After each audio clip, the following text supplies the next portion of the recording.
Assalamualaikum dear students, welcome to the Dr. Abdullah Academy, the most powerful physics series of the year. Students, I hope कि आप सब ठीक ठाक होंगे, अच्छी सेहत के साथ होंगे। अल्लाह ताला आपको हेल्दी वेल्दी रखे और हमेशा खुश रखे।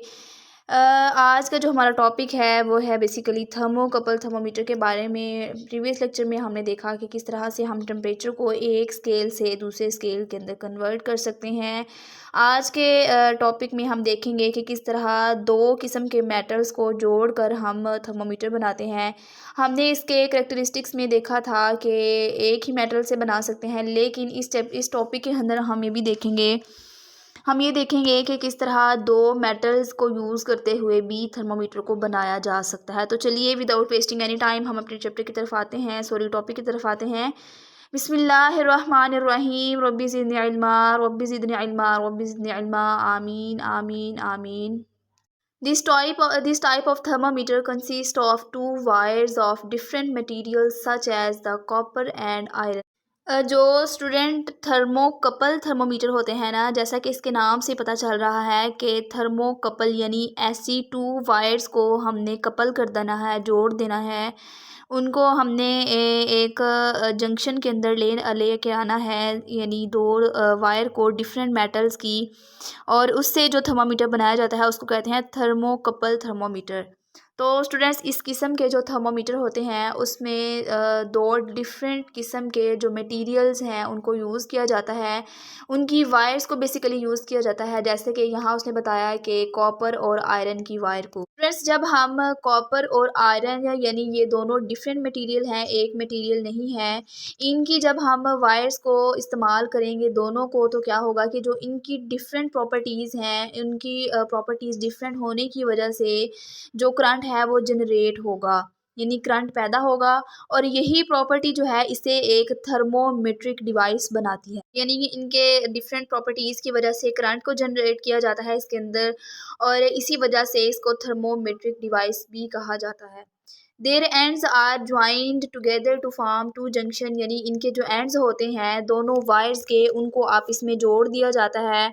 और स्टूडेंट्स, दो जंक्शंस बना लिए जाते हैं, एक हॉट जंक्शन और दूसरा कोल्ड जंक्शन। दो जंक्शन बना लिए जाते हैं, यानी थर्मोकपल जो होता है उसमें हमेशा ऐसे ही समझ लें कि टू जंक्शंस होते हैं, जैसा कि हमने अभी अभी पढ़ा।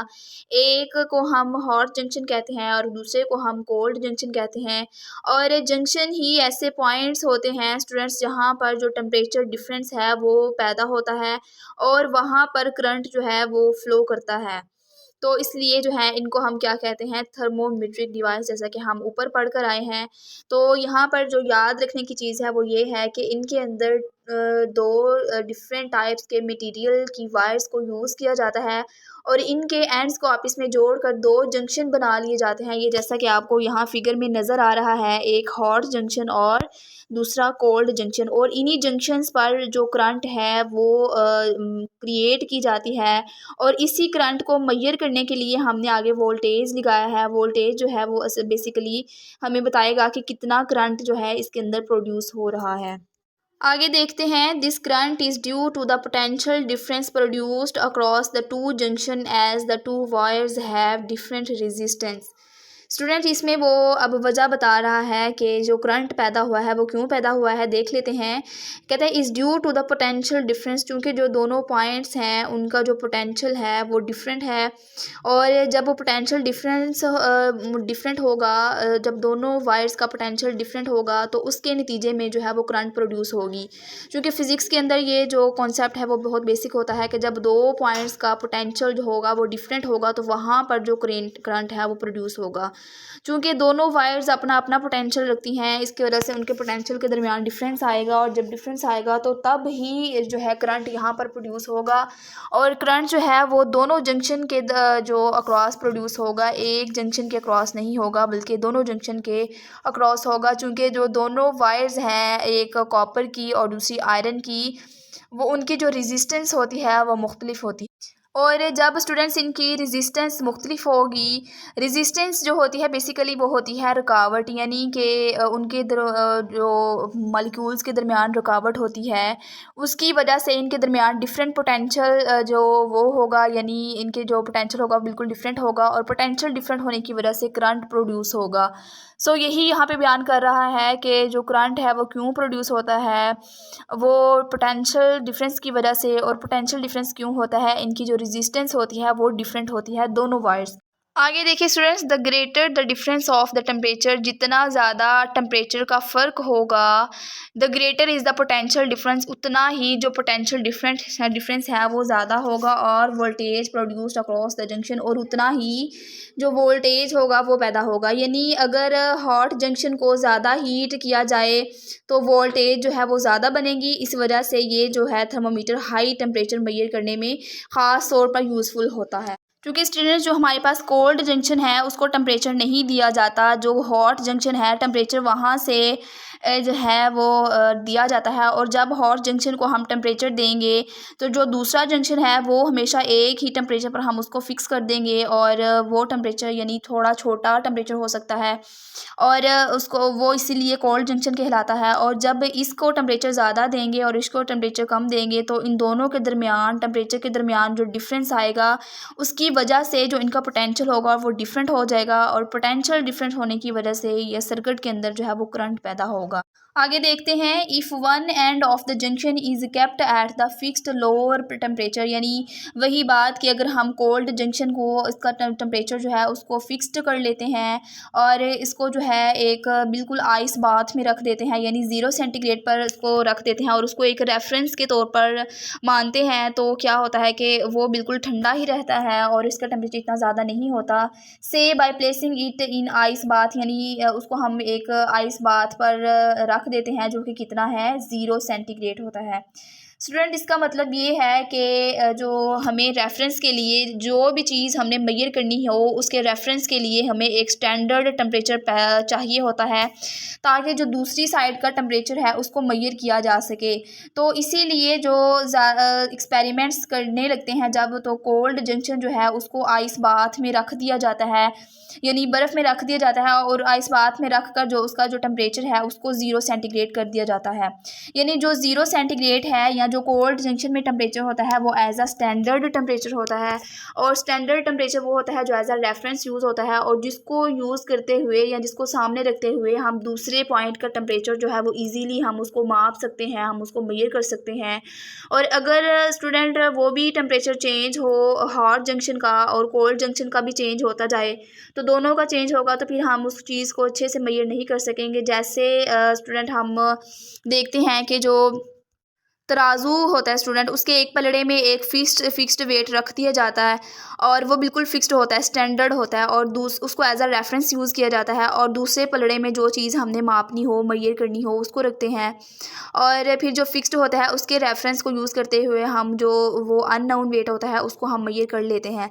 तो वैसा केस ही यहाँ पर है कि जो कोल्ड जंक्शन है वो बिल्कुल फिक्स्ड है, उसको एक आइस बाथ में रख कर उसको एज अ स्टैंडर्ड फिक्स कर दिया गया है, और जो हार्ड जंक्शन है उसका टेम्परेचर चेंज होगा, और जब टेम्परेचर चेंज होगा उसको हम टेम्परेचर देंगे तो फिर उसके जो रेफरेंस के पॉइंट से उसको हम मेजर कर लें।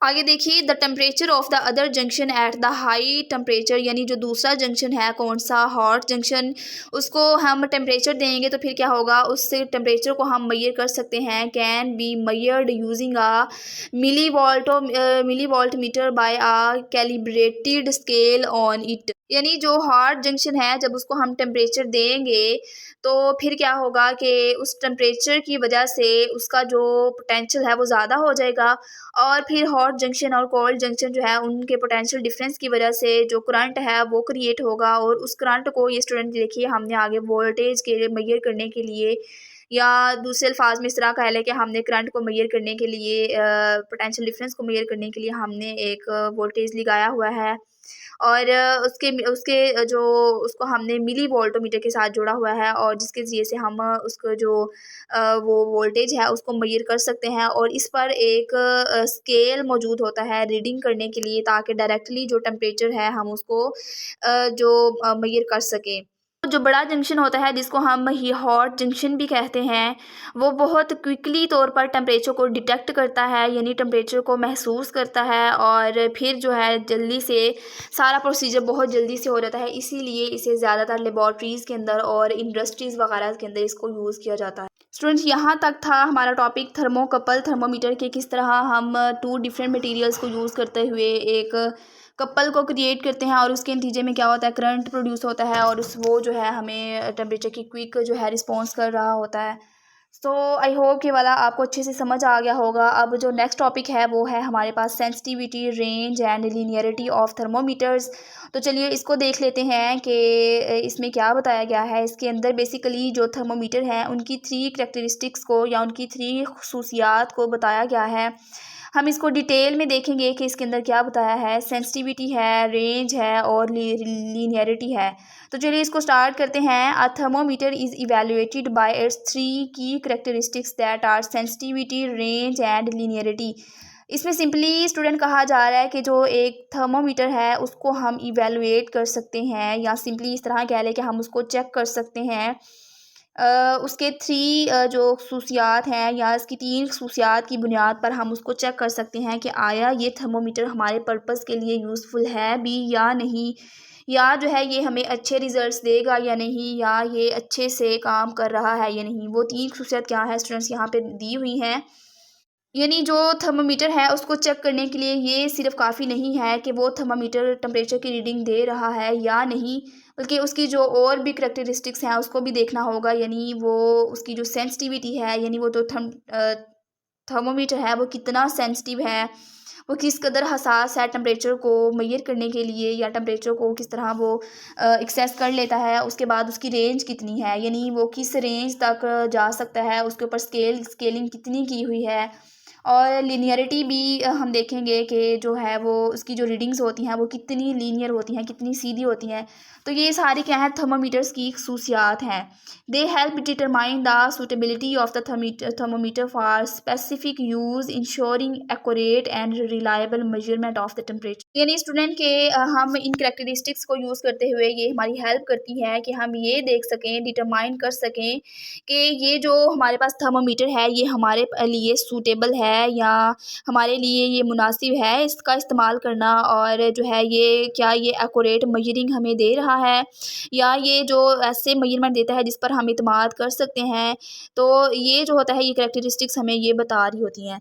यानी अगर हम किसी थर्मामीटर को मेडिकल पर्पज़ के लिए यूज़ कर रहे हैं तो उसका डिज़ाइन डिफरेंट होगा, और अगर हम इसको लेबॉर्ट्री एक्सपेरिमेंट के लिए कर रहे हैं तो उसका डिज़ाइन और डिफरेंट होगा। इसी तरह जो इंडस्ट्री के अंदर थर्मामीटर्स यूज़ होते हैं वो और तरह के होते हैं। इसीलिए जो इनके रेंज है, जो इनकी सेंसिटिविटी है या जो इनकी लीनियरिटी है वो ये डिसाइड करती है कि जो थर्मामीटर होते हैं वो किस जगह, कौन सा थर्मामीटर किस जगह बेस्ट काम करेगा और रिलायबल रिजल्ट्स दे सकता है।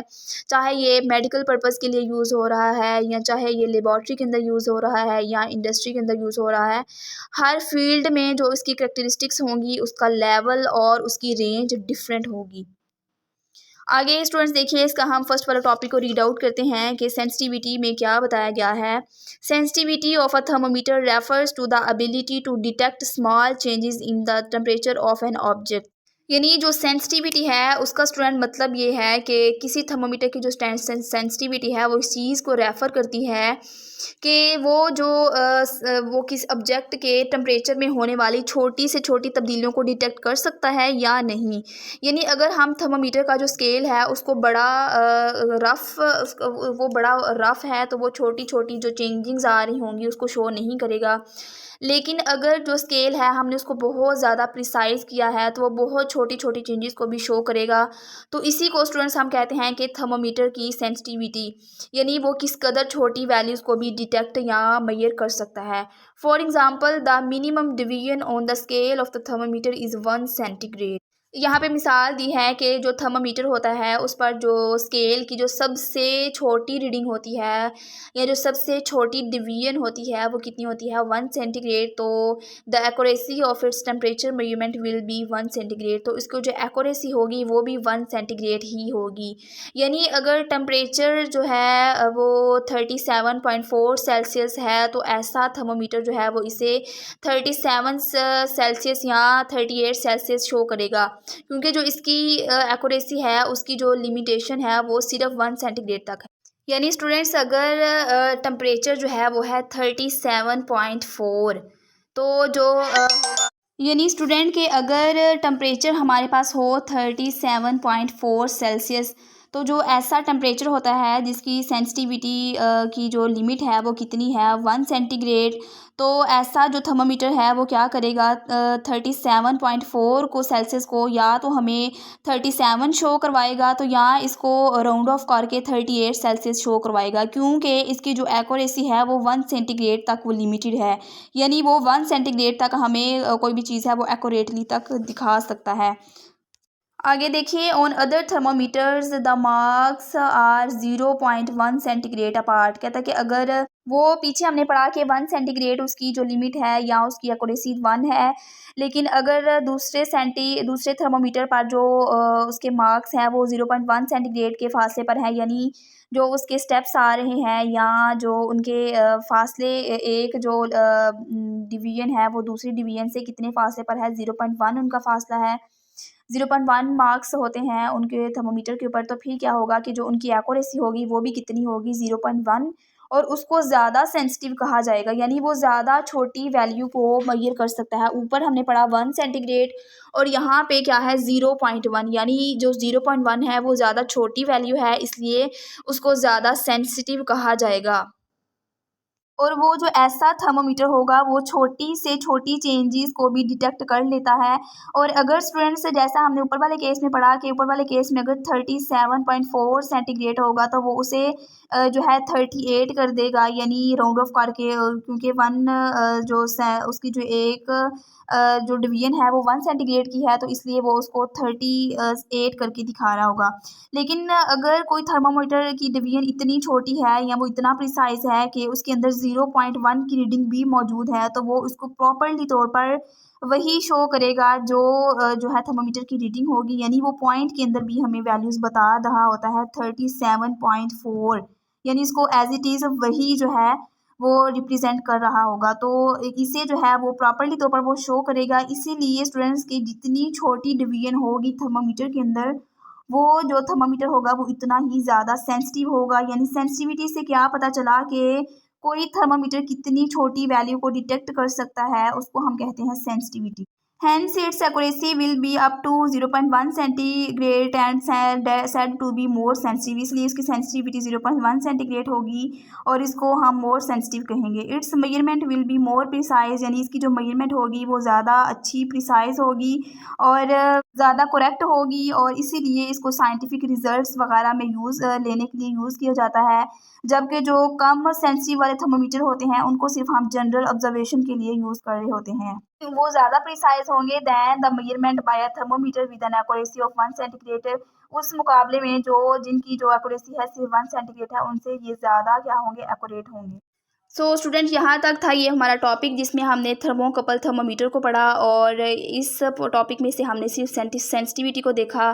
क्योंकि ये लेक्चर लंबा होता जा रहा है इसलिए हम बाकी पॉइंट को इंशाल्लाह अगले लेक्चर में कवर करेंगे जिसमें होगा रेंज, लिनियरिटी और उसके बाद अगला हम स्ट्रक्चर पढ़ेंगे थर्मोमीटर का। तो इजाज़त दीजिए, मिलते हैं नेक्स्ट वीडियो में, तब तक के लिए अपना ख्याल रखिए। अल्लाह हाफिज़।